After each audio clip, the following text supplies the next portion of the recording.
এটা খুব জরুরি, কিন্তু এরা আমাকে ঢুকতে দিচ্ছে না। তুমি এই ভিখারির সঙ্গে কথা বলছো কেন? ওকে 50 টাকা দাও আর এখান থেকে সরিয়ে দাও। ঠিকভাবে কথা বলো, ও আমার স্ত্রী, বুঝলে? কি বলছে? দৃষ্টি, এটা কি তোমার স্বামী? আরে ঋষভ, সিরিয়াসলি ওর দিকে একবার তাকাও। তুমি ওর কথা বিশ্বাস করছো কেন? ওর অবস্থা দেখো, ওর পাশে দাঁড়াতেই আমার লজ্জা লাগছে। তুমি ভাবছো ও আমার স্বামী হতে পারে? হতে পারে ও দান চাইতে এসেছে। ওকে কিছু টাকা দাও আর বিদায় করো। এই লোকটা কখনোই আমার স্বামী হতে পারে না। স্যার, আমার ইউএস যাওয়ার ফ্লাইট আছে 30 মিনিটের মধ্যে। তোমার টিকিট দেখাও। স্যার, টিকিটটা ভেতরে আমার ম্যানেজারের কাছে আছে। এই যে, বেরিয়ে যাও। এটা কোনো বাস স্ট্যান্ড না, এটা এয়ারপোর্ট। কেউ এমনিই ঢুকতে পারে না। স্যার, আমি অনুরোধ করছি, আমার ইউএসএল ফ্লাইট 30 মিনিটের মধ্যে। টিকিট ভেতরে আছে। ভিখারি, তোমার জামা কাপড় নোংরা, তোমার স্যান্ডেল ফাটা, আর তুমি বলছো আধ ঘন্টার মধ্যে তোমার ইউএসএর ফ্লাইট? তুমি কখনো স্বপ্নেও প্লেন দেখেছো? আমি ভিক্ষা করছি স্যার, আমার ফ্লাইট আছে, দয়া করে আমাকে যেতে দিন। এভাবে যেতে দেওয়া হবে না, আমি অনুরোধ করছি স্যার। চলে যাও, না হলে মেরে লাল করে দেব।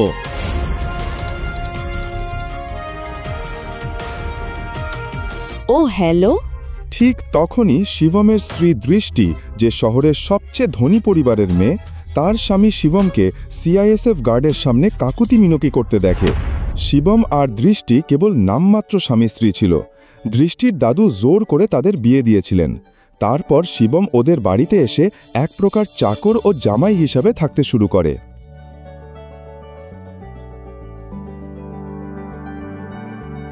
মিস্টার ভিখারি, তুমি এখানে কি করছো? তুমি জানো তো আমার গুরুত্বপূর্ণ ইনভেস্টররা এখানে আসছেন। আমি তাদের স্বাগত জানাতে এসেছি।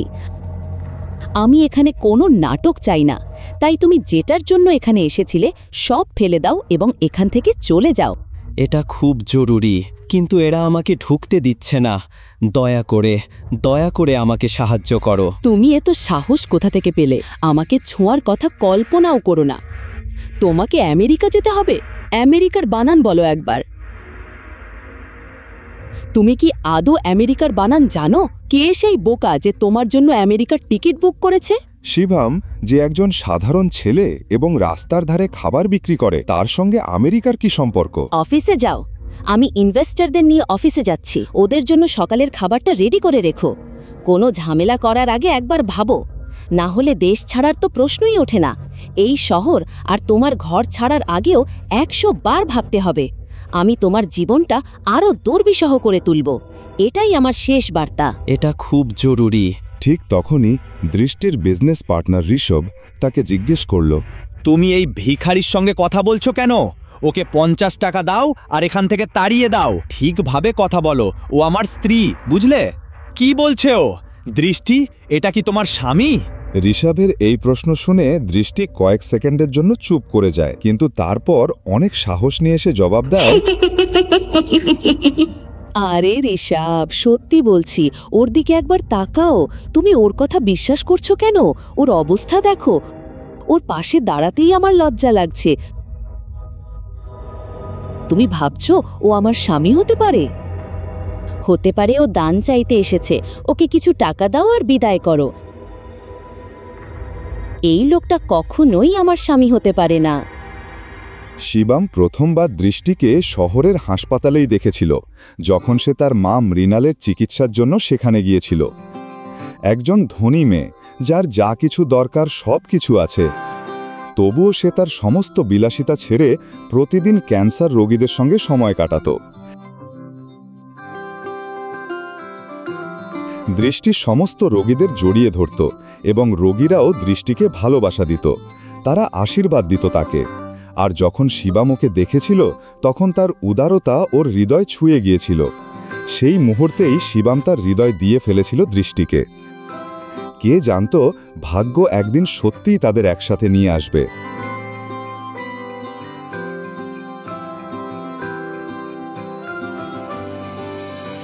এখন আমার কথা শোনো, না হলে মুখ ভেঙে দেব।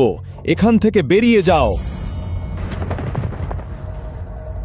শিবম নিজের ভাগ্যের জন্য ভিতরে ভিতরে কাঁদছিল।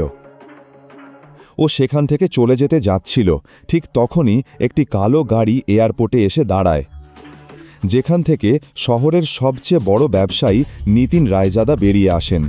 তার চোখ সরাসরি শিবমের উপর পড়ে এবং ওকে দেখেই তিনি ওর দিকে দৌড়ে যান। শিবম, আপনি? স্যার, আপনি আমাকে চিনতে পেরেছেন? মিস্টার রায়জাদাকে চেনে না এমন কেউ ছিল না, কিন্তু ওনাকে শিবমের সঙ্গে কথা বলতে দেখে দৃষ্টি এবং ঋষভ দুজনেই অবাক হয়ে যায়। এমন বড়লোক লোকটা ওই ভিখারিকে কিভাবে চিনতে পারে? আমিও সেটাই ভাবছি। মিস্টার রায়জাদা প্রায় ৫,০০০ কোটি টাকার সম্পত্তির মালিক, তাহলে উনি ওই ভিখারির সঙ্গে কথা বলছেন কেন? নিশ্চয়ই ও ওনার ড্রাইভার হবে। হ্যাঁ, এসো, তাড়াতাড়ি এসো।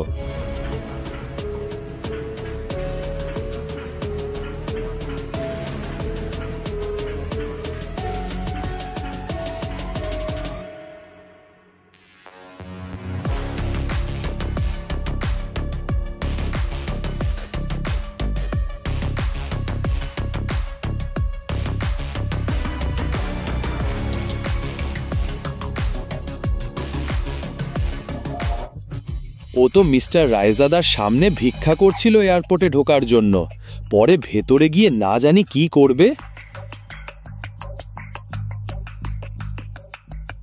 এক্সকিউজ মি, মিস্টার রায়জাদা না? হাই, আমি দৃষ্টি, সিইও অফ নারায়ণ গ্রুপ। দয়া করে খারাপ মেনেবেন না, কিন্তু আমি জানতে চাইছিলাম আপনি যে লোকটার সঙ্গে কথা বলছেন তাকে আপনি কিভাবে চেনেন?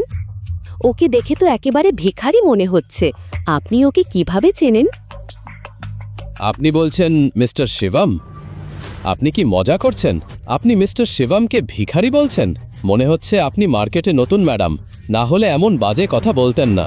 যাই হোক, আমি যাচ্ছি। দৃষ্টি ভাবতে শুরু করে, আসলে মিস্টার রায়জাদার কথার মানে কি? আর অন্যদিকে শিবম দ্রুত এয়ারপোর্টের দিকে এগোচ্ছে, যেখানে তার ম্যানেজার দাঁড়িয়ে আছেন। এই নিন আপনার ইউএসএর টিকিট, আপনার ফোন আর আপনার গেট নম্বর ৩। তাড়াতাড়ি যান, আপনার সময় কম আছে। শিবম দৌড়ে গেট নাম্বার ৩-এর দিকে ছুটছে। সে প্রায় গেটে পৌঁছে গিয়েছে, ঠিক তখনই সে এক ব্যক্তির সঙ্গে ধাক্কা খায় এবং মাটিতে পড়ে যায়।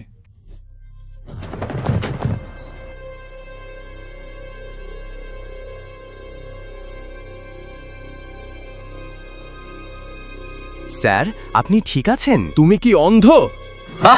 এটা এয়ারপোর্ট, কোনো কলোনির পার্ক নয়। কে এই ভিখারিকে ভেতরে ঢুকতে দিল? আমি তাড়াহুড়ো করছিলাম, তাই ধাক্কা লাগলো। আমাকে যেতে দিন না, হলে আমার ফ্লাইট মিস হয়ে যাবে, দয়া করে। তুমি ফ্লাইটের কথা বলছো?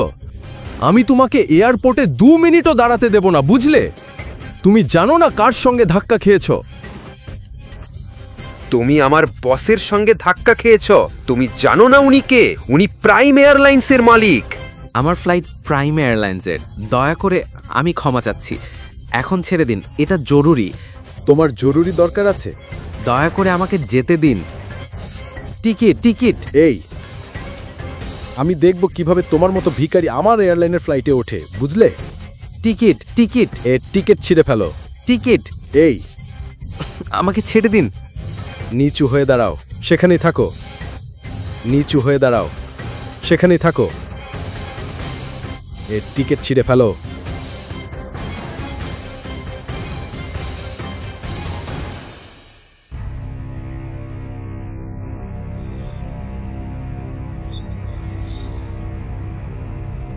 সাবধান হয়ে থেকো, বুঝেছো? চলো বেরিয়ে পড়ো। যখন ও শিবমের ইউএস টিকিট 4 টুকরো করে ছিঁড়ে ওর মুখে ছুঁড়ে দেয়, ঠিক তখনই শিবম রেগে গিয়ে সমস্ত দেহরক্ষীদের মাটিতে ফেলে দেয়।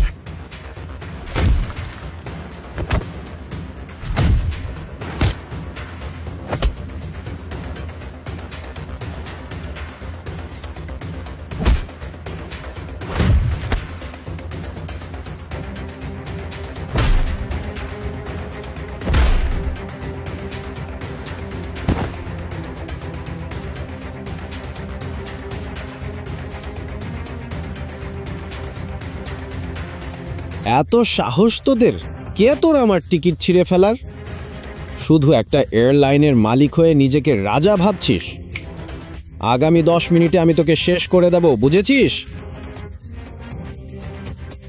এই ছেলে আমাকে 10 মিনিটে শেষ করে দেবে? তোর খুব অহংকার, তাই না? আয়, আমি এখানেই দাঁড়িয়ে আছি, দেখি তো কি করতে পারিস। এরকম অনেককে দেখেছি আমি। হ্যালো, শুনুন আমার কথা। ইয়াং মাস্টার, এই পাশে।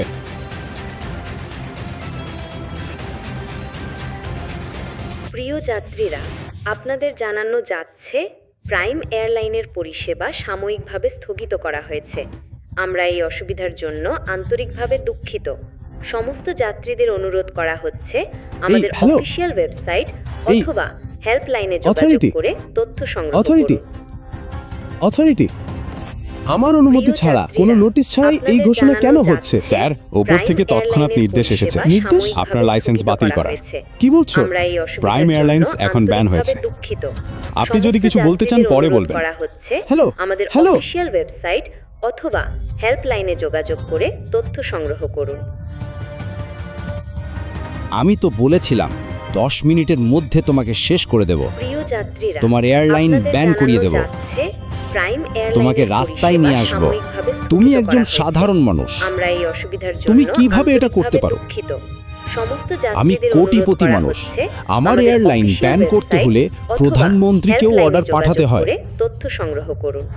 তুমি কিভাবে এটা 10 মিনিটে একটা ফোন করে করলে? আমি তো তোমার এয়ারলাইন ব্যান করেই দিয়েছি। তুমি যে ভারতের টাকা সুইস ব্যাংকে রেখে প্রতারণা করেছো, মনে আছে?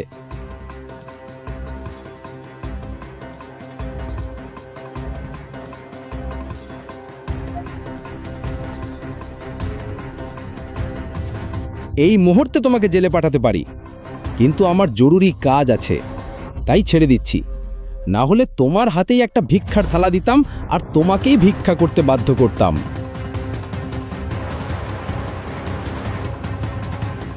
স্যার, আপনার ইউএস পৌঁছানো খুব জরুরি। আমি আপনার জন্য একটি প্রাইভেট জেটের ব্যবস্থা করে ফেলেছি। আমাদের এখনই রওনা দিতে হবে। প্রাইভেট জেট মানে এই লোকটা সাধারণ কেউ নয়, এ তো একজন খুবই ধনী আর ক্ষমতাবান মানুষ। শোনো, তোমার নাম কি?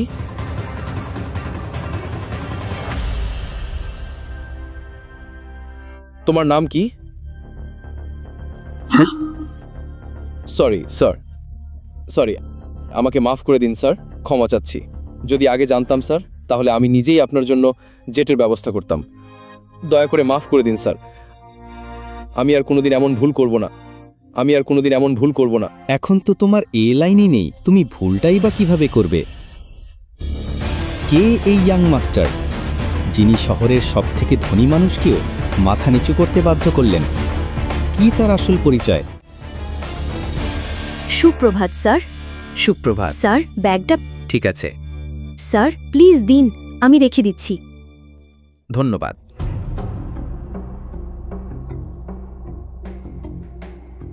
সেই সময়ে এক কল আসে আমেরিকা থেকে।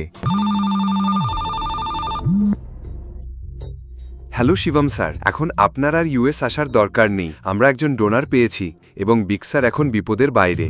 আমরা তাকে আগামীকালই ইন্ডিয়ায় নিয়ে আসব। ধন্যবাদ। আমি খুব ভয় পেয়ে গিয়েছিলাম। আমাকে আপডেট দিতে থাকো, ঠিক আছে? ঠিক আছে।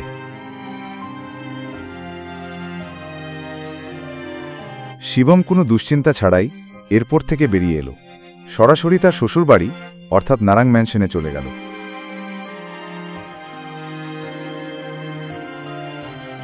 শিবম প্রতিদিনের মতো দৃষ্টির অফিসে গেল, নিজের চিন্তায় ডুবে থাকা অবস্থায়। তার হাতে দৃষ্টির জন্য লাঞ্চ ব্যাগ, কানে ইয়ারফোন। সুপ্রভাত মিশ্রমা, আজ আপনি কেমন আছেন? আজকের দিনটা খুবই সুন্দর, তাই না? হ্যালো, আপনি কেমন আছেন? আপনি এটা কি? আপনি এত টেনশনে কেন?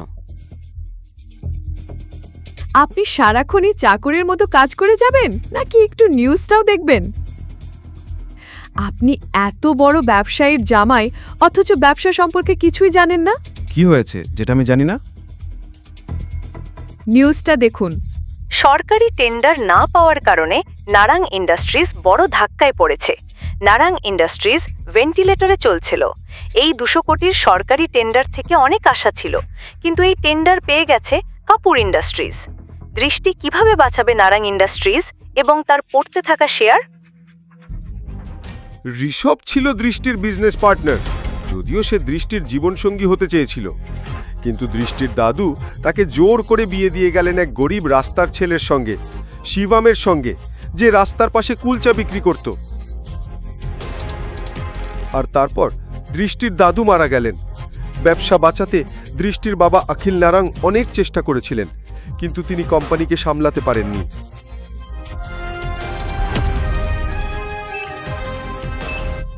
এই মানসিক চাপে তার শরীর খারাপ হয়ে যায়, লোকসান বেড়েই চলেছিল, তাই দৃষ্টিকেই দায়িত্ব নিতে হয়। যদিও চাইলে ঋষভ তার বাবার বন্ধু মিস্টার নারায়ণের সাথে কথা বলে দৃষ্টিকে সাহায্য করতে পারত, কিন্তু দৃষ্টির সঙ্গে এনগেজমেন্ট ভেঙে যাওয়ার পর সে ঠিক করেছিল সে দৃষ্টিকে আর কখনো সাহায্য করবে না। দৃষ্টি পুরো চুপচাপ বসেছিল। সে যে কোনো মূল্যে কোম্পানিটাকে বাঁচাতে চায়। আমরা টেন্ডার হারানোর পর সব ইনভেস্টর পিছিয়ে গেছে। এই ব্যালেন্স শিটটা দেখুন, আমাদের হাতে কিছুই নেই। তারা এখন আর আমাদের ওপর ভরসা করে না। এভাবে চলতে থাকলে আমাদের কোম্পানি দেউলিয়া হয়ে যাবে। না না না না না না, এটা হতে পারে না। আমি এটা হতে দিতে পারি না। এই কোম্পানি শুধুমাত্র একটি কোম্পানি নয়, দাদু অনেক কষ্ট করে এটা তৈরি করেছেন। নারং গ্রুপ অফ কোম্পানি শুধু ভারতে নয়, বিদেশেও কঠোর পরিশ্রমের মাধ্যমে প্রতিষ্ঠিত হয়েছে। দাদু এই কোম্পানিটা নিজের পরিশ্রমে সফল করেছিলেন। আমাদের একটা ভুলের জন্য বা শুধু এই কারণে যে আমরা কিছু করতে পারিনি, আমি আমার দাদুর কষ্টের ফল নষ্ট হতে দিতে পারি না। আমাদের কিছু একটা করতেই হবে। আমি এই কোম্পানিটা হারাতে পারি না, এটা কোনো অপশানই না। আপনারা সবাই দয়া করে কিছু ভাবুন। হয়তো আপনাদের কোনো আইডিয়া আছে, কোনো না কোনো সমাধান নিশ্চয়ই থাকবে, শুধু সেটা খুঁজে বের করতে হবে। প্রিয় দৃষ্টি,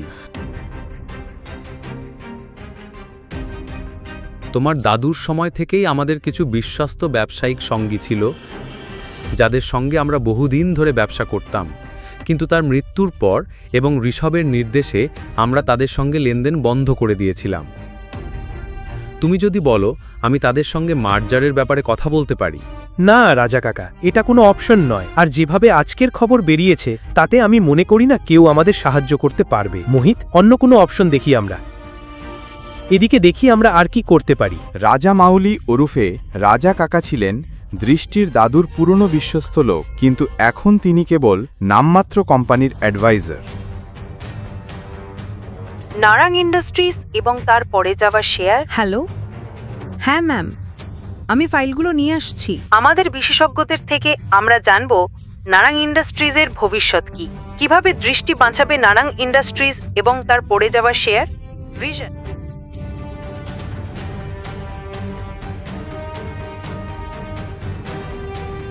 দৃষ্টি কোথায়? শুভম, তুমি বাড়ি চলে যাও, আমাকে এখনই ম্যামের কাছে ফাইল পৌঁছে দিতে হবে। দৃষ্টির সঙ্গে দেখা করা খুব জরুরি। শুভম, একগুয়ে হয়েও না, বাড়ি যাও। তুমি কোথায় যাচ্ছ? মিটিং রুমে। অ্যাক্সেস কার্ডের সাহায্যে মিসেস রামা ভেতরে ঢোকে এবং শিবমও চুপি চুপি তার পেছনে ঢোকে পড়ে মিটিং রুমে। শিবমকে এরকম দেখে সবাই অবাক হয়ে যায়। কয়েক সেকেন্ড দৃষ্টি, আমি সমস্যাটা নিয়ে কথা বলতে চাই। এই মুহূর্তে না শিবম, আমি এখন একটা গুরুত্বপূর্ণ মিটিংয়ে আছি এবং এই মিটিংটা আমার জন্য খুবই গুরুত্বপূর্ণ। প্লিজ আমাকে 5 মিনিট সময় দাও। আমার কাছে এসবের জন্য এখন সময় নেই। এই সমস্যার একটা সমাধান আছে আমার কাছে। এখানে মিটিং চলছে আর এই ফালতু লোকটা এখানে চলে এসছে। তোমার তো কোম্পানির কোনো ব্যাপারের সঙ্গে কোনো সম্পর্কই নেই, না তোমার কোনো অধিকার আছে। প্রথমত এই লোকটাকে এখান থেকে বের করে দাও, ওর জন্যই পুরো কোম্পানিটা গন্ডগোলে পড়েছে। সিকিউরিটি, সিকিউরিটি, একে এখান থেকে বের করে দাও। স্যার, স্যার আমি সামলাচ্ছি, আপনি মিটিংয়ে ফিরে যান প্লিজ। ওকে ছেড়ে দিন, আমি বলছি ছেড়ে দিন। ম্যাডাম, কিন্তু স্যার বলেছেন ওকে বের করে দিতে। ও কি চোর? ও দৃষ্টি ম্যাডামের স্বামী আর নারাং ইন্ডাস্ট্রিজের জামাই, ভুলে গেছেন? Sorry madam. ধন্যবাদ মিসেস ভার্মা। দৃষ্টি আর ওর নম্বর থেকেও আমি এত সম্মান পাই না। ধন্যবাদ। আমি তোমার সঙ্গে এই সমস্যাটা নিয়ে কথা বলতে চাই। মিসেস ভার্মা, শিবমকে অফিসের ছাদে নিয়ে এসে। শিবম, হ্যাঁ ভেতরে তুমি কি বলছিলে? তুমি কিভাবে কোম্পানিকে এই বিপদ থেকে বাঁচাতে পারো? আমি কিভাবে কোম্পানিকে বাঁচাতে পারি সেটা এখন বলতে পারবো না। তোমার একটু সাহায্য দরকার মিসেস রামা। আমি নারাং কোম্পানির কিছু তথ্য চাই। কি তথ্য? আমি শেয়ার হোল্ডারদের ডিটেল, ইনভেস্টরদের তালিকা আর ব্যালেন্স শিটের তথ্য চাই। আজ অফিসে যা কিছু ঘটেছে তাতে কোনো স্টাফ তোমাকে সাহায্য করবে না, কিন্তু একজন আছেন যিনি সাহায্য করতে পারেন। তুমি যদি তাকে বোঝাও তাহলে হয়তো। কে? রাজামৌলি স্যার। আমি মনে করি উনি তোমার সাহায্য করতে পারেন। দৃষ্টির দাদুর খুব কাছের মানুষ ছিলেন উনি, কিন্তু ঋষভ অফিসে আসার পর থেকেই ওনাকে এক প্রকার সাইডলাইন করে রাখা হয়েছে। উনি চেইন স্মোকার, প্রতি ঘন্টায় একবার করে এখানে সিগারেট খেতে আসেন। তুমি অপেক্ষা করো, চেষ্টা করো। আমি চললাম। অবশ্যই। শিবম সেখানে দাঁড়িয়ে অপেক্ষা করতে থাকে রাজামৌলির জন্য। এই সময়ে ও পকেট থেকে ফোন বের করে একজনকে কল করে। হ্যালো, কেমন আছেন নিতিনরাজি? শিবমজি, আমি আপনাকে একবার দেখা করেছিলাম আর আজ আবার আপনার কল পেলাম। নিজেকে ভাগ্যবান মনে করছি। বলুন কি দরকার? একটা ছোট ফেভার চাই। শুধু আদেশ করুন স্যার।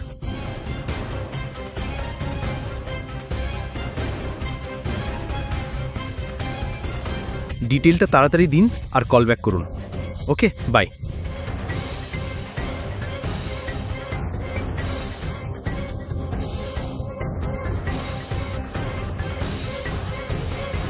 রাজা কাকা, রাইজদাদা গ্রুপ আর নারাং ইন্ডাস্ট্রিজের মার্জার কেমন হবে বলে মনে হয় আপনার?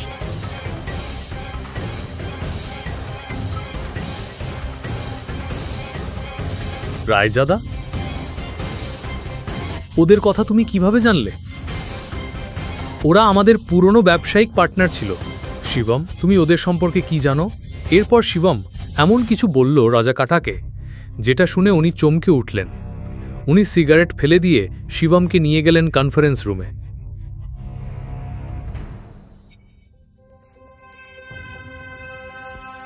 এই গরিবটা এখনো এখানেই আছে? ভাষা কন্ট্রোল করো। দৃষ্টি বেটি, আমাদের শিবম কি বলছে সেটা শোনা উচিত। ওর একটা প্ল্যান আছে। প্ল্যান?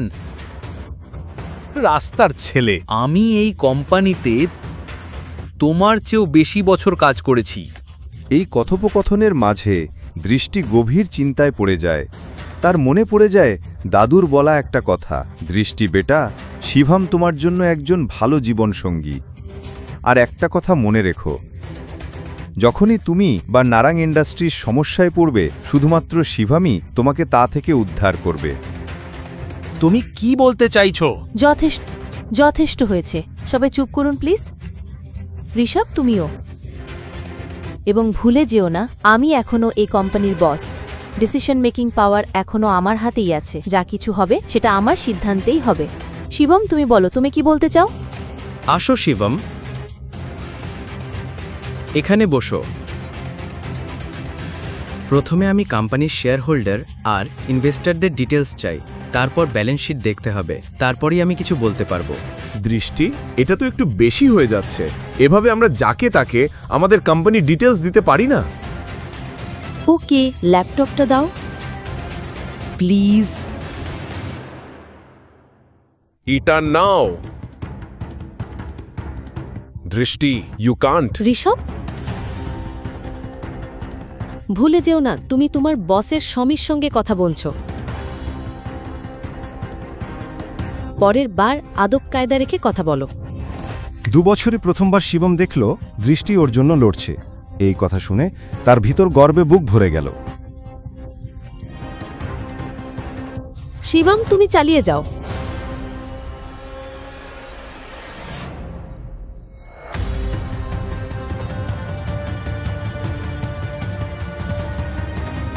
ব্যালেন্স শিটে কিছু লেনদেন নিয়ে আমার সন্দেহ হচ্ছে।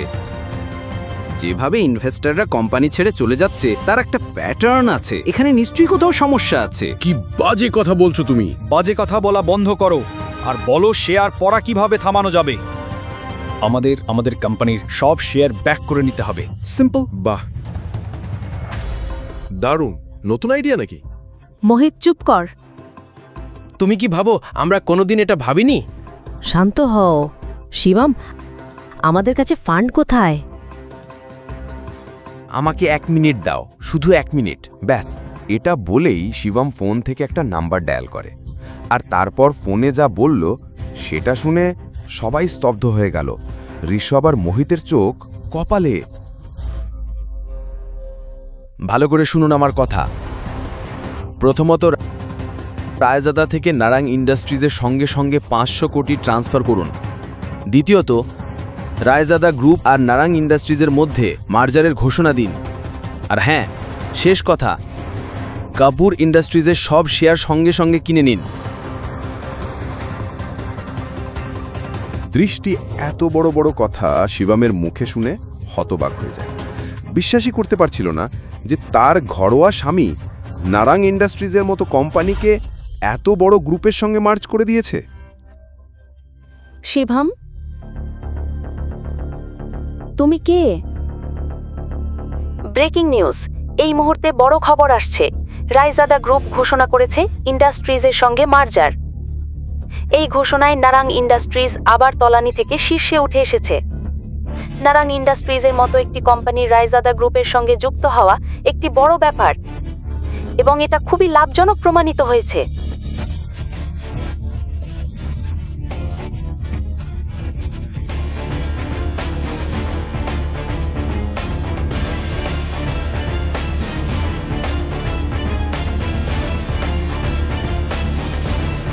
দৃষ্টি কি পাবে ওর স্বামী শিবমের সব প্রশ্নের উত্তর? শিবমের রহস্যটাই বা কি? শিবমের সঙ্গে রায়জাদা গ্রুপের সম্পর্ক কি?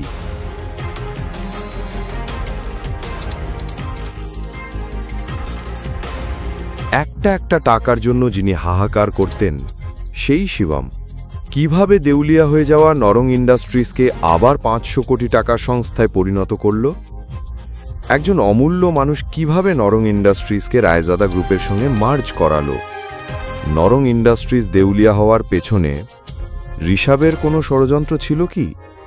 এই সব প্রশ্নের উত্তর পেতে হলে শুধুমাত্র পকেট এফএম-এ শুনুন।